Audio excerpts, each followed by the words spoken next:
நமது ஜெபம் டிவியில் இயேசு உங்கள் ஆத்தும நண்பன். இன்னைக்கு நம்ம சமுதாயத்தில் அவ்வளவு ஒரு வயலன்ஸை பார்க்குறோம், வன்முறையை பார்க்குறோம். இதுக்கெல்லாம் எங்கே அடிப்படைன்னு சொல்லி பார்த்தா உண்மையான ஆராதனை இல்லாதபடினால. Every Saturday and Sunday, Jesus Friend of Your Soul program at 7 p.m. only on Jabam TV.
நண்பர் இயேசு கிறிஸ்துவ நாமத்தினாலே உங்களுக்கு எங்களுடைய இனிய வாழ்த்துக்கள். We are very happy to greet you and to come to you again in the most high name of the Lord Jesus, who is the friend of our soul, your soul. Let's pray. பரலோக தகப்பனே, நீர் எங்களை எவ்வளவு நேசிக்கிறீரப்பா. இந்த செய்தி தொடரில் எங்களோடு மட்டும் இருந்து எங்களை கரம் பிடித்து வழி நடத்தியிருக்கீங்க. இன்றைக்கும் என்னோடு எங்களோடும் பேசுங்க.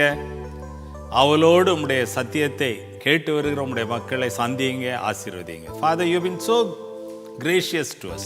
You've been with us in this episode till now. You held us by our hands and led us so beautifully.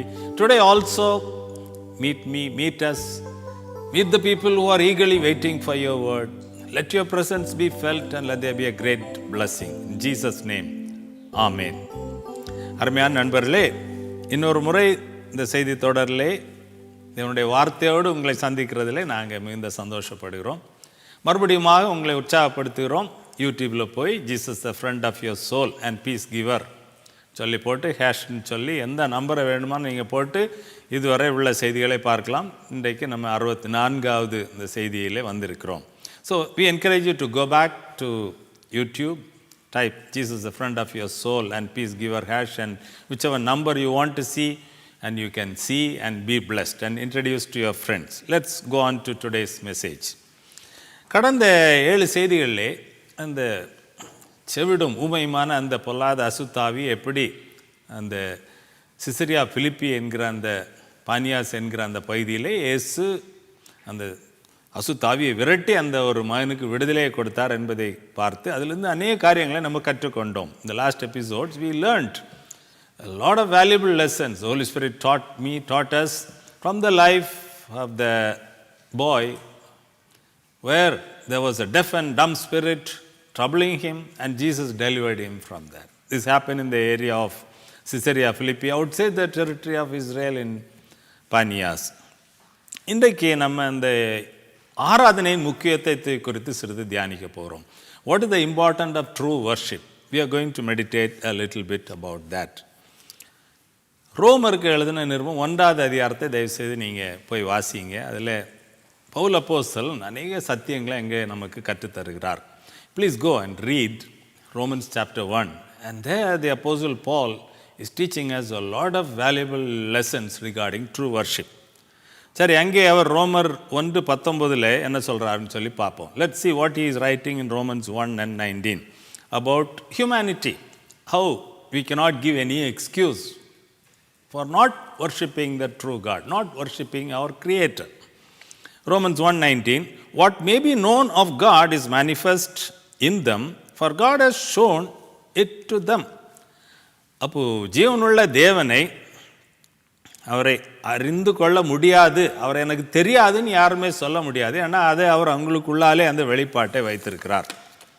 20வது வசனம், for since the creation of the world his invisible attributes are clearly seen, being understood by the things that are made, even his eternal power and Godhead, so that they, that means the people, are without excuse. அவர் சொல்கிறாரு, மக்கள் எங்களுக்கு தெரியாது உண்மையான தேவனை, உண்மையான ஆராதனை செய்யணும்னு எங்களுக்கு தெரியாதுன்னு அவங்க சொல்ல முடியாது, சாக்கு போக்கு சொல்ல முடியாது. ஏன்னா இந்த வெளிப்பாடுகளை தேவன் சிருஷ்டியின் ஆதி முதலே மனிதனுக்குள்ளே வைத்திருக்கிறார், மனிதனுக்கு அதை தெரிவித்திருக்கிறார் அப்படின்னு சொல்கிறாரு. உண்மைதான், நம்ம சிருஷ்டித்திருக்கிற தேவனை நம்ம நேரில் பார்க்க முடிகிறதில்ல. ஆனால் இயேசு கிறிஸ்து அவரை இந்த உலகத்திலே வெளிப்படுத்தியிருக்கிறார். ஆனால் சிருஷ்டி கர்த்தரை நம்ம நேரில் பார்க்க முடிகிறதில்லை. Is invisible. அவர் நம்ம கண்களுக்கு, நம்முடைய மாம்சிய கண்களுக்கு நேராக தெரிகிற அளவுக்கு இல்லை. ஏன்னா அவ்வளோ மகிமை நிறைந்தவர், உயர்ந்தவர்.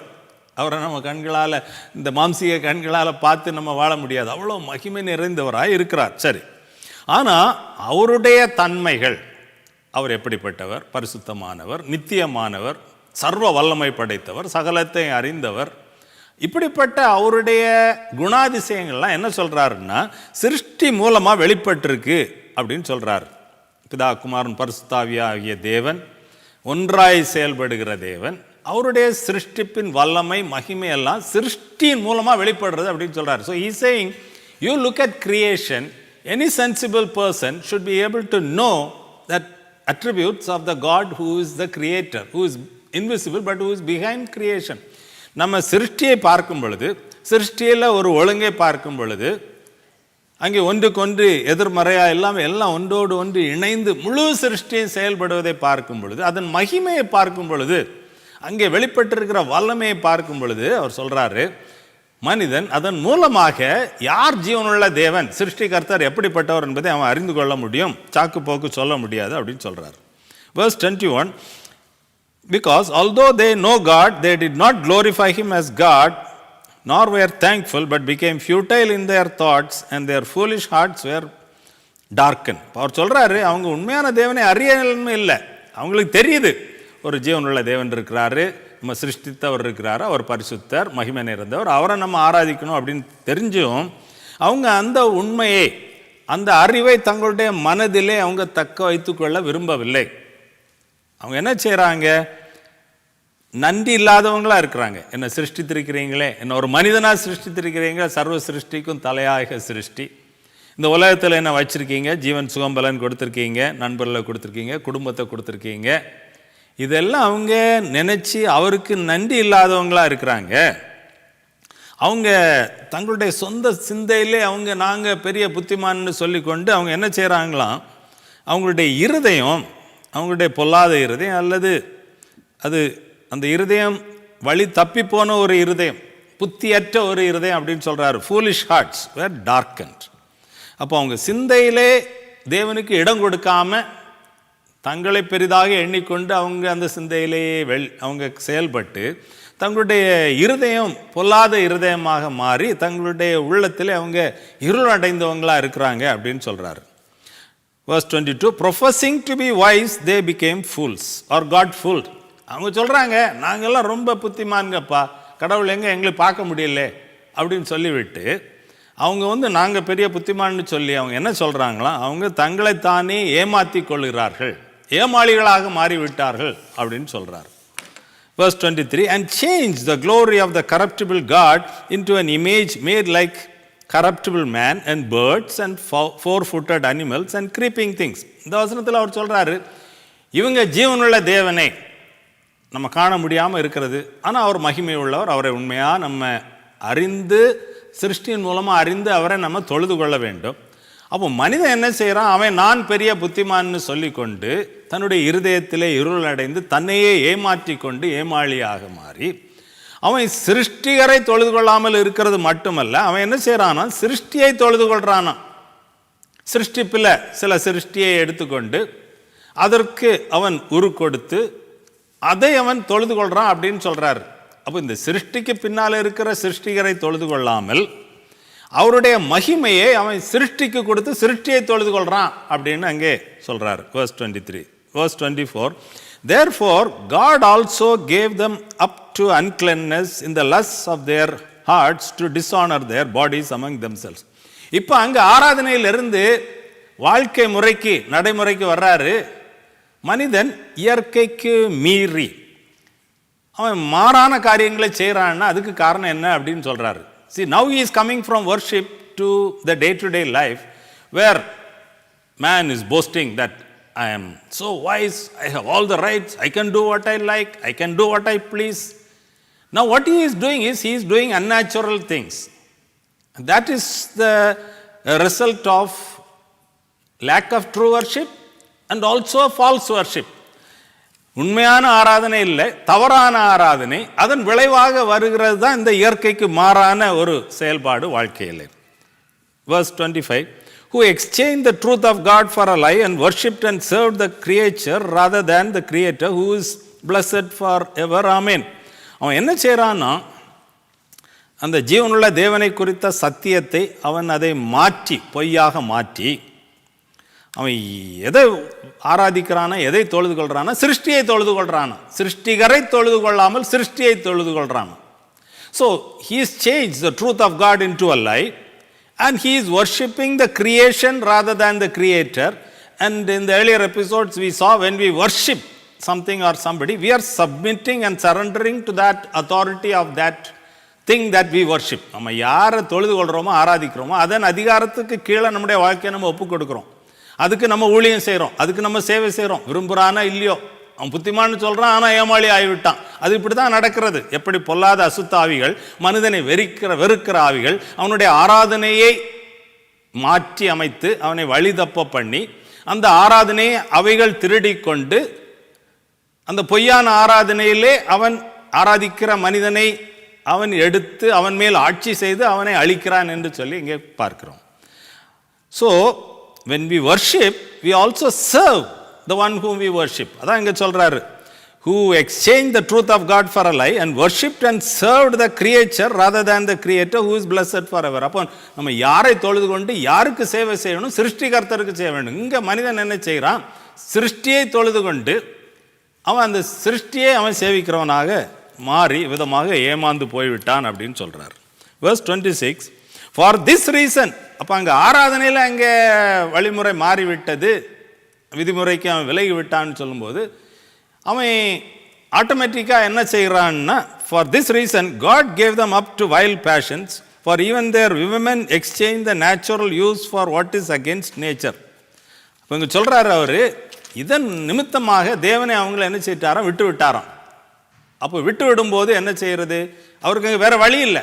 ஏன்னா அவங்க போய் சிருஷ்டியை தொழுது கொண்டு ஆராதிக்கும் பொழுது அதன் மூலமாக அந்த அசுத்தாவிகள் அவர்களுடைய வாழ்க்கையை கொள்ளை கொண்டு அவருடைய சிந்தையை மாற்றி அவருடைய உணர்ச்சிகளை கொள்ளை கொண்டு அவருடைய விருப்பங்களை கொள்ளை கொண்டு அங்கே ஒரு தவறான அல்லது தேவன் நியமித்த இயற்கைக்கு மாறான ஒரு செய்கை அங்கே வெளிப்படுகிறது அப்படின்னு சொல்றார். Then he says in verse 27, likewise also the men, they leaving their natural use of women, burnt in their lust for one another, men with men, committing what is shameful and receiving in themselves the penalty of their error which was due. இதே போல மனிதர்களையும் குறித்து சொல்றார், பெண்களை குறித்து சொல்லிவிட்டு ஆண்களையும் குறித்து சொல்றார். அவர் சொல்றாரு, அவங்களும் என்ன செய்யறாங்களாம், தங்களுடைய நல்ல தேவன் எப்படி நியமித்த அந்த சுபாவம், இயற்கையான சுபாவம், கணவன் மனைவி குடும்பம், இதை விட்டு அவங்க எப்படி இங்கே தவறான வழியில் போய் அதன் விளைவுகளை அவங்க அனுபவிக்கிறாங்க அப்படின்னு அங்கே அவர் அழகாக சொல்கிறார். 28 பாருங்க, and even as they did not like to retain God in their knowledge, God gave them over to debased mind to do those things which are not fitting. அப்போ மனிதன் சொன்னால் அவன் தேவனுடைய சாயலில் சிருஷ்டிக்கப்பட்டிருக்கான், அவனுக்குன்னு ஒரு மதிப்பு இருக்கிறது, அவனுக்குன்னு ஒரு ஸ்தானம் இருக்கிறது, மகிமை இருக்கிறது. See, man has been created in the image of God. He has a certain position in creation and he has a certain dignity. He is carrying the image of God. Now, when he does all these things, he is debasing himself. His mind, what happens? He did not retain God in their knowledge. And so they have a debased mind to do those things which are not fitting. இப்போ மனிதன் சொன்னால் அவனுக்குன்னு ஒரு respect இருக்கிறது, அவன் அதுக்கு ஏற்ற காரியங்கள் அவன் செய்ய வேண்டும். அவன் இயற்கையை பார்த்து கூட கற்றுக்கொள்ளலாம். ஆனால் அவன் தேவனை தன்னுடைய சிந்தையிலே வைக்காமல் தன்னுடைய சிந்தையை அவன் கரப்ட் பண்ணுறதுக்கு, ஃபூல் பண்ணுறதுக்கு இடம் கொடுத்து விட்டபடினாலே அவன் ஏமாற்றப்பட்டவனாக, தவறான சிந்தையுடையவனாக அவன் இப்படி நியாயத்துக்கு புறம்பான அல்லது இயற்கைக்கு புறம்பான காரியங்களை செய்கிறான் அப்படின்னு சொல்லி அங்கே சொல்கிறார். இன்னும் வசனங்கள் 29, 30, 31 இன்னும் இதன் விளைவாக வந்த மற்ற காரியங்களை எல்லாம் அவர் சொல்கிறார் பாருங்க. இப்படி அவன் ஆராதனையில் அவன் தவறி விட்டபடினாலே, தொழுகையிலே தவறி விட்டபடினாலே எப்படி மனுக்குலம் எப்படி இருக்குன்னு பாருங்க. They become haters of God, they become violent. இன்னைக்கு நம்ம சமுதாயத்தில் அவ்வளவு ஒரு வயலன்ஸை பார்க்குறோம், வன்முறையை பார்க்குறோம். இதுக்கெல்லாம் எங்கே அடிப்படைன்னு சொல்லி பார்த்தா உண்மையான ஆராதனை இல்லாதபடினால, தொழுகையை நம்ம சிருஷ்டிகருக்கு கொடுக்காம சிருஷ்டிக்கு கொடுக்கிறபடினாலே சாத்தான் அந்த தொழுகையை அவன் திருடி கொண்டு நம்மேல் அதிகாரம் செலுத்தி நம்முடைய எல்கைக்குள்ளால் அவன் புகுந்து, குடும்பத்துக்குள்ளால ஒரு எல்கைக்குள்ளால ஒரு தேசத்துக்குள்ளால் அவன் புகுந்து அந்த இடத்துல அவன் வன்முறையை உண்டாக்குறான்னு சொல்லி பார்க்குறோம். அப்போ இன்றைக்கு வன்முறையை நம்ம காண்கிறோம். என்ன மனிதன் எப்படி செய்கிறான்னு சொல்லி குறை சொல்கிறோம். ஆனால் அதற்கு மூல காரணம் என்ன, அதை எப்படி திருத்துவது என்பதை நம்ம சிந்திக்க வேண்டியிருக்கு. அப்போ உண்மையான ஆராதனை இருக்குமானால் அந்த இடத்துல தேவன் உதவி செய்ய முடியும், இவ்விதமான காரியங்களிலிருந்து விடுவிக்க முடியும், சத்ருவிடத்திலிருந்து நம்ம விடுவிக்கப்பட முடியும். பாருங்க, violent, proud, boasters, inventors of evil things, disobedient to parents. 30வது வசனம், undiscerning, அவங்களுக்கு அந்த ஒரு ஞானம் இல்லை, அறிவு இல்லை, இதெல்லாம் எப்படி நடக்குது, எதனால் நடக்குது, நம்ம என்ன செய்ய வேண்டும், அந்த ஒரு சிந்தை அவங்களுக்கு ஒரு தெளிவான சிந்தை இல்லை. சத்ரு அந்த இதை குழப்பி அவங்கள என்ன செய்கிறான், நாங்கள் பெரிய ஞானிகள் சொல்கிறாங்க, ஆனால் அவன் என்ன செய்கிறான்னா முட்டாள்களாக்கி அவன் அவங்கள வாழ்க்கையை அழித்து கொண்டிருக்கிறான், சமுதாயத்தை அழித்து கொண்டிருக்கிறான். சத்ரு, மனுக்குலத்தின் சத்ரு சாத்தான். அன்டிசர்னிங், அன்ட்ரஸ்ட்வர்த்தி, மனிதனை நம்ம என்ன செய்ய முடியல, இந்த நாட்களிலே நம்ப முடியவில்லை. இதெல்லாம் எதன் விளைவு என்றால் அங்கே ஆராதனை சரியில்லை. ஆகவே தான் சத்ரு நுழைந்து மனிதன் ஒருவர் நம்ப முடியாத நிலைமையிலே மாற்றி விட்டான். அவங்களா இப்படி செய்தாங்க அப்படின்னு சொல்கிற அளவுக்கு உலகம் மாறிவிட்டது. அன்லவிங், அன்பில்லை. அன்ஃபர்கிவிங், ஒருவர் தவறு செய்தாலும் மனிதன் என்கிற நிலைமையில மன்னிக்கக்கூடிய அந்த சுவாபம் இல்லை. அன்மர்சிஃபுல், இரக்கம் காட்ட முடியலை. இதெல்லாம் என்னன்னா தேவனிடத்தில் சென்று ஜீவனுள்ள தேவனை சிருஷ்டிகர்த்தரை ஆராதித்து அவரிடத்திலிருந்து இரக்கம் பெற்றவங்களுக்கு தான் மற்றவங்களுக்கும் இரக்கம் காட்ட முடியும். அவரிடத்திலிருந்து அன்பை அனுபவிக்கிறவங்களுக்கு தான் அந்த அன்பை மனுக்குலத்திடத்தில் காட்ட முடியும். ஆனால் தேவன் என்ன செய்திருக்கிறார், அவருடைய அன்பை மனுக்குலத்திடத்திலே இயேசு கிறிஸ்துவின் மூலமாக அந்த அன்பை வெளிப்படுத்தி இருக்கிறார் கல்வாரி சிலுவையிலே. God so loved the world that he gave his only begotten son, that whoever believes in him should not perish but have eternal life, everlasting life. அப்போ அவருடைய அன்பின் வெளிப்பாடு தான் அவர் மனுக்குலத்தை நேசித்து அவர் மனிதனாக வந்து தன்னையே பலியாக கொடுத்து மனிதன் விதமாகலாம் வழி தப்பி சென்ற மனிதனை திருப்பி அணைத்து கொண்டு சாத்தானுடைய பிடியிலிருந்து விடுவிப்பதற்கு தான் அவர் இந்த ரட்சிப்பை நமக்கு கொடுத்திருக்கிறார். பாருங்க 32வது வசனம், who knowing the righteous judgment of God, that those who practice such things are deserving of death, not only do the same but also approve of those who practice them. அப்போ தங்களுடைய வழிகளிலே வழி விலகி இயற்கைக்கு மாறாக சென்று கொண்டிருக்கிற இந்த மனிதர்கள், அவங்களுக்கு கடைசியில் வரப்போகிற நியாய தீர்ப்பு மரணம் என்பதை அவங்க அறிந்திருந்தும் அவங்களும் அதை செய்கிறதில் அவங்க மகிழ்ச்சி அடைகிறாங்க. அதை செய்கிற மற்றவர்களுக்கும் அவங்க என்ன செய்கிறாங்க, அவங்களே அவங்க ஆதரவு கொடுக்குறாங்க, தீமையை இன்னும் அதிகமாக வளர்க்குறாங்க அப்படின்னு சொல்லி அங்கே பார்க்குறோம். Not only do they do all these wrong things, but they encourage others to do the wrong things, thereby opening more doors for Satan and his evil spirit to enter into a community, into a family, into a nation and to destroy the mankind. இதை குறித்து ரொம்ப துக்கமாக இந்த இடத்துல அவர் சொல்கிறார். சரி, யாக்கோபு James 4:6 and 7 நம்ம பார்க்கலாம். யாக்கோபு எழுதின புஸ்தகத்தில் 6-7 வசனங்களை பாருங்கள். 6வது வசனத்தில் he gives more grace. தேவன் என்ன செய்கிறாராம், விதமான வீழ்ந்து போன நிலைமையிலையும் அவர் இன்னும் அதிகமாக கிருபை தருகிற தேவனாக இருக்கிறார். தேவனுடைய குணாதிசயத்தை பார்க்கும் பொழுது அந்த வசனத்தில் God resists the proud but gives grace to the humble. தேவன் என்ன செய்கிறாராம், நான் பெரிய ஆளு அப்படின்னு தேவனுக்கு முன்பாக பெருமை பாராட்டுகிற ஒருவனை என்ன செய்கிறாராம், அவர் எதிர்த்து நிற்கிறாராம். ஆனால் தன்னை தாழ்த்துகிறான் இல்லை, அவனுக்கு என்ன செய்கிறாரா, அவர் ஆசீர்வாதத்தையும் கிருபையும் கொடுக்குறாராம். அப்போ நம்முடைய வாழ்க்கையில் ஆசீர்வாதம் வேணுமா, கிருபை வேணுமா, அல்லது தேவனோட நம்முடைய சிருஷ்டிகர்த்தரோட நம்ம எதிர்த்து நிற்க வேண்டுமா, நம்முடைய எதிரி சாத்தான், அவன் கையில் நம்ம மாட்டிக்கிட்டு இருக்க வேண்டுமாங்கிறத தெரிந்து கொள்ள வேண்டியது நம்மகிட்ட இருக்குது. ஆனால் நம்மளை தாழ்த்தும் பொழுது, நம்ம சிருஷ்டிகர்த்தரை நம்ம தொழுது கொள்ளும் பொழுது, அவருடைய விதிமுறைகளை அறிந்து அதுக்கு உட்பட்டு வரும் பொழுது நம்ம பெரிய ஆசீர்வாதம், நமக்கு நம்ம குடும்பத்துக்கு ஆசீர்வாதம், தேசத்துக்கு ஆசீர்வாதம் நம்ம மூலமாக. So when we come under the authority of our Creator, we worship the true and living God and we change our ways, then we are blessed, we receive grace and also we are a blessing to the community, to our family and to the nations and to humanity. அப்போ சொல்கிறாரு 7வது வசனத்தில் James 4:7 therefore submit to God. நீங்கள் என்ன செய்யுங்க, ஜீவனுள்ள தேவனை தொழுது கொள்ளுங்க, ஆராதிங்க, அதோடு கூட இன்னொரு காரியத்தையும் செய்யுங்க. and resist the devil and he will flee from you. நீங்கள் உண்மையாக நம்ம சிருஷ்டிகரை, நம்ம நேசிக்கிற ரட்சகரை நீங்கள் தொழுது கொண்டு என்ன செய்யுங்க, சத்துருவுடைய சூழ்ச்சிக்கு நீங்கள் விலகி, அவன் உங்களை ஏமாத்துறான், மனுக்குலத்தை ஏமாத்துறான், மனுக்குலத்தை அழிக்கிறான், நமக்கு எதிரிங்க நீங்கள் அறிந்து கொண்டு அவனுக்கு எதிர்த்து நில்லுங்க. உனக்கு இடம் தர முடியாதுப்பா, நாங்கள் ஒன்றை ஆராதிக்க மாட்டோம், ஜீவனுள்ள தேவனை ஆராதிப்போன்னு ஒரு தீர்மானத்தை எடுத்து அவனுக்கு எதிர்த்து நில்லுங்க, தேவனுக்கு கீழ்ப்படிங்க, அவர் உங்கள் கூட இருக்கிறார், அவர் உதவி இருக்கிறது, அவன் உங்களை விட்டு என்ன செய்வோம், ஓடி போவான் அப்படின்னு சொல்கிறார். யோவான் 4:24 இயேசு விதமாக அந்த சமாரியா ஸ்திரீக்கு கற்றுக் கொடுக்கிறார். True worshippers will worship the Father in spirit and truth, for the Father is seeking such to worship him. அப்போ உண்மையாக ஜீவனுள்ள தேவனை, சிருஷ்டிகர்த்தனை, அவரை பிதான்னு சொல்கிறாரு, நம்ம அப்பா, பரலோக அப்பா, அவரை தொழுது கொள்கிறவங்க உண்மையோடும் ஆவியோடும் தொழுது கொள்ள வேண்டும். உலகத்தில் எல்லா இடத்துலையும் அவர் இதை விரும்புகிறாரு. இது நடக்கக்கூடிய காலத்தில் நம்ம இருக்கிறோம். ஏன்னா இயேசு இந்த உலகத்தில் மனுக்குலத்தின் பாவத்தை, சாபத்தை எல்லாம் அவர் கல்வாரி சிலுவையிலே அந்த தீர்த்தாச்சுது. நம்முடைய பாவத்துக்கான கிரயத்தை அவர் செலுத்தாய் ஆகிவிட்டது. அதனால் இப்போ எல்லாரும் அவரை ஆராதிக்க முடியும், தொழுது கொள்ள முடியும். அப்படி ஆராதிக்கிறவங்க அவர் தேடுறாரு பிதா. ஏன்னா அப்படி ஆராதிக்கும் பொழுது, அவரை நம்ம மகிமைப்படுத்தும் பொழுது இந்த பூமியிலே ஆசீர்வாதத்தை, நன்மையை கொண்டு சாத்தானுடைய கிரியையிலிருந்து நம்ம விடுவிக்கத்தக்கதாக அவர் வாஞ்சை உள்ளவராக இருக்கிறார். So the Father in heaven, God, is waiting for humanity, for mankind to recognize that He loves us, that He is our friend.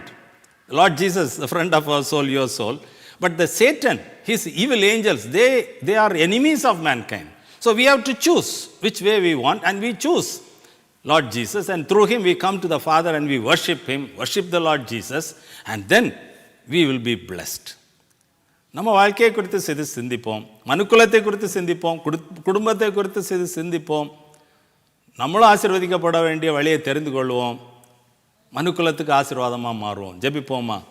Our loving Heavenly Father, we thank you for your love, grace and mercy. எங்கள் நல்ல பரலோக தகப்பனே, உம்முடைய கிருபை, இரக்கம், தயவுக்காக நாங்கள் உமக்கு நன்றி செலுத்துகிறோம். நீர் மனுக்குலத்தை நேசிக்கிறீர். You love mankind. You sent your only Son, Lord Jesus, to the earth as a man, and He died on our behalf, my behalf, on our behalf, and He paid the price for our sins.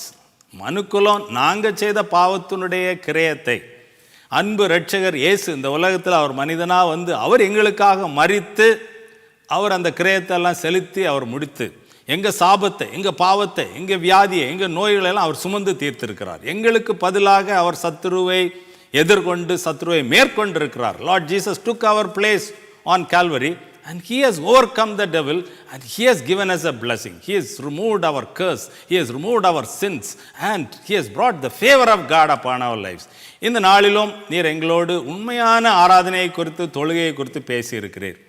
நாங்கள் மனுக்குலத்திற்கு நல்ல காரியங்களை நாங்கள் தெரிந்து கொள்ள, எங்களுடைய குடும்பத்திற்கு, எங்களுடைய சொந்த வாழ்க்கைக்கு நல்ல காரியங்களை தெரிந்து கொள்ள, சிருஷ்டிகரை தொழுது கொள்வதை எங்களுடைய வாழ்க்கையில் நாங்கள் இந்த நாளிலிருந்து கடைபிடிக்க, சிருஷ்டிகர் எங்களை நேசித்து தன்னுடைய குமாரனாய் இயேசு எங்களுக்கு அனுப்பி இருக்கிறார் என்பதை அறிந்து இயேசுவே என்று கூப்பிட்டு ரட்சிக்கப்பட, விடுதலை பெற நீங்க கிருபை தாங்க. Right now we pray in the name of the Lord Jesus that there will be a deliverance coming into the lives of the people who are calling upon you, calling upon the name of the Lord Jesus, that you will forgive them, Lord, that you will cleanse them, Lord, that you will deliver them from the clutches of the enemy, and you will bring them under the favor of God, that you will teach them to worship the true and living God, and thereby be blessed, Lord, and be a blessing for themselves, for their family, and for humanity. We thank you for your deliverance right now. உம்முடைய விடுதலைக்காக நன்றி செலுத்துகிறோம். இயேசுவே என்று கூப்பிடுகிற ஒவ்வொருவருடைய வாழ்க்கையிலும் நீங்க இப்பொழுதே உங்க கரத்தை நீட்டி ஆசீர்வதிங்க, விடுவீங்க. அந்த உண்மையான ஆராதனைக்கு நேராக வழி நடத்துங்க. இயேசு யார் என்பதை அறிந்து கொள்ள கிருபை தாங்க. அவர் உண்மையான ஆத்தும நண்பர் என்பதை வெளிப்படுத்தி அருளுங்க. உம்முடைய ஜனங்களை நாங்கள் ஆசீர்வதித்து விடைபெறுகிறோம். இயேசுவின் நாமத்தில் பிதாவே, ஆமென். Our loving friends, we have learned about true worship and the importance of true worship. So please think about this and be blessed. Know that Lord Jesus is the true friend of your soul. இயேசு உங்களுடைய உண்மையான ஆத்தும நண்பர் என்பதை அறிந்து கொள்ளுங்க. உண்மையான ஆராதனை குறித்து சிந்தித்திருக்கிறோம், தியானித்திருக்கிறோம். ஆராதனை இல்லாமல் இருக்கிறதுனால தவறான ஆராதனையின் மூலமாக வந்த விளைவுகளை பார்த்தோம். தயவுசெய்து நீங்கள் நல்ல முடிவுகளை எடுங்க, ஆசீர்வதிக்கப்படுங்க. மீண்டும் நம்ம சந்திக்கும் வரை இயேசு நாமத்திலே உங்களை வாழ்த்தி விடைபெறுகிறோம். ஆமேன், ஆமேன்.